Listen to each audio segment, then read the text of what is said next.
No, I don't. As somebody who did an undergrad and a master's, I would say that apart from it being a nice experience, I don't think it was necessary at all. When I started as a runner, it was after having looked for assistant work unsuccessfully for about 6 months. And when I was promoted, the next runner that was hired was a 17-year-old girl who had just come out of school. So I think if you show that you're passionate and ambitious and you know that that's what you want to do, then you'll impress people and your qualifications aren't as important as you're being driven. So with that in mind, where can people go to learn a little bit about software and start to educate themselves instead of spending all that money on university? Because there's plenty of videos on YouTube, isn't there? Free stuff. Yeah, I would say if you can get your hands on some editing software, I mean, it doesn't matter. It doesn't have to be industry standard. And, you know, just look up tutorials online.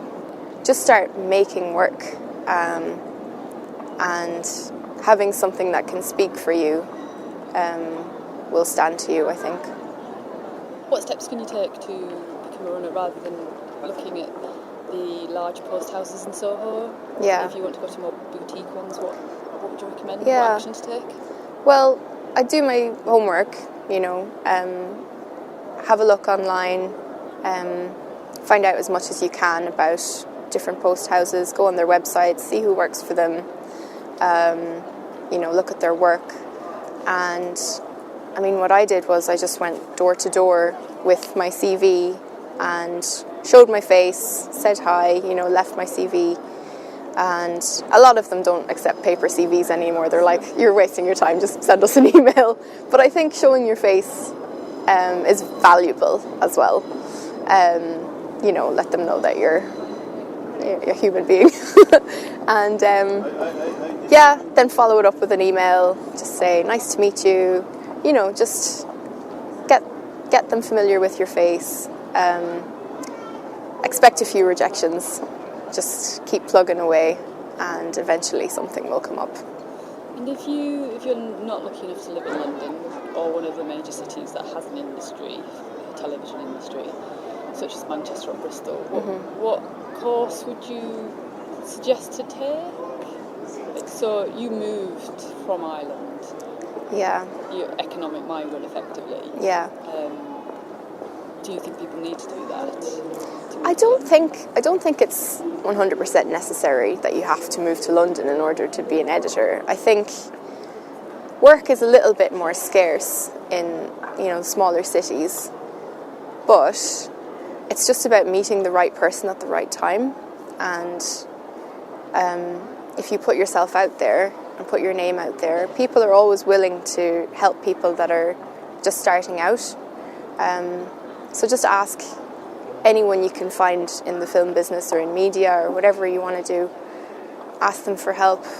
Ask them for a bit of guidance, and maybe even a little bit of work might pop up for you. And it's all about getting the first step on that rung, I think.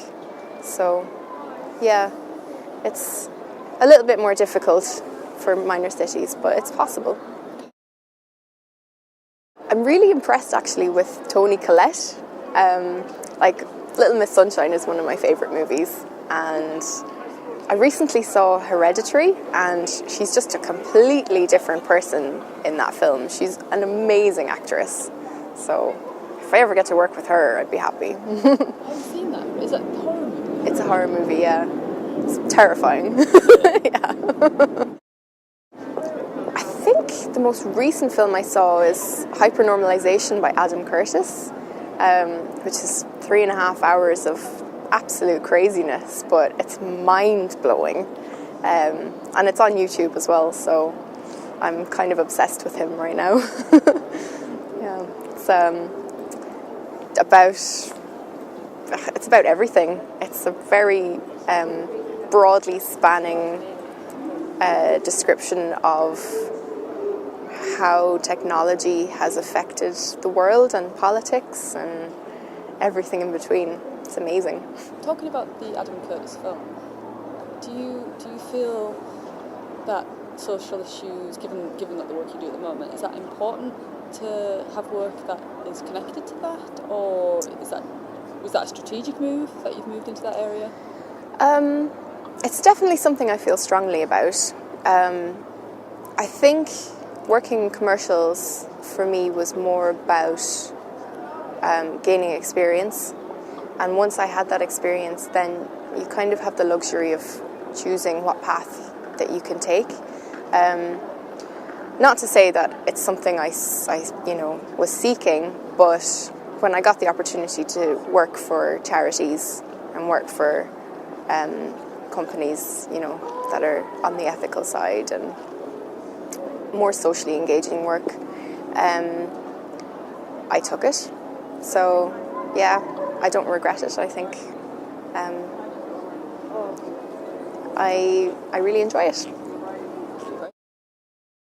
So, past few years, I've become a bit of a gym head. So I am quite into powerlifting.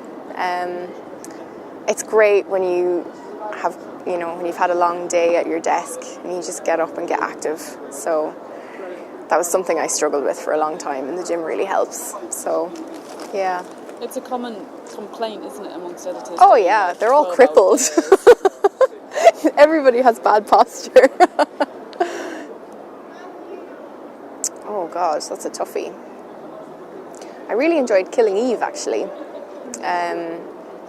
I thought, parts of it were highly, unbelievable, but I loved the fact that the two female characters were so real and so different at the same time.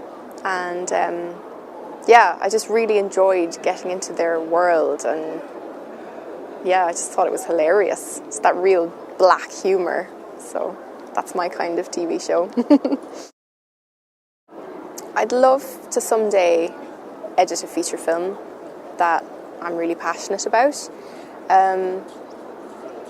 That's probably not going to happen for me in the next few years. But in the meantime, I take on as many side projects as I can. I edit short films for people and friends, just do freebie work.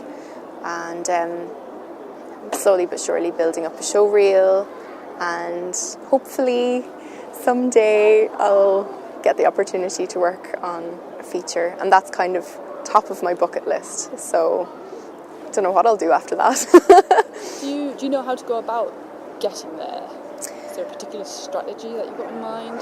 I think for me it's about meeting interesting creative people that are also interested in working in feature films. So people for example, directors now who are making short films that I like to work with. It's finding those people now and developing a professional relationship with them, and hoping that someday we'll get the opportunity to work on something big together. Have you met anyone who works in features who's given you any advice?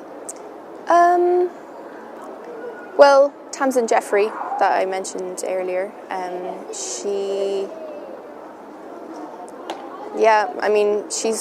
basically, her advice is just to be dogged about it and just don't take no for an answer. Well, not don't take no for an answer. Her advice would be to just stay focused on your goal and don't say no to work. So take as much experience as you can. Just keep going with it. You'll only get better.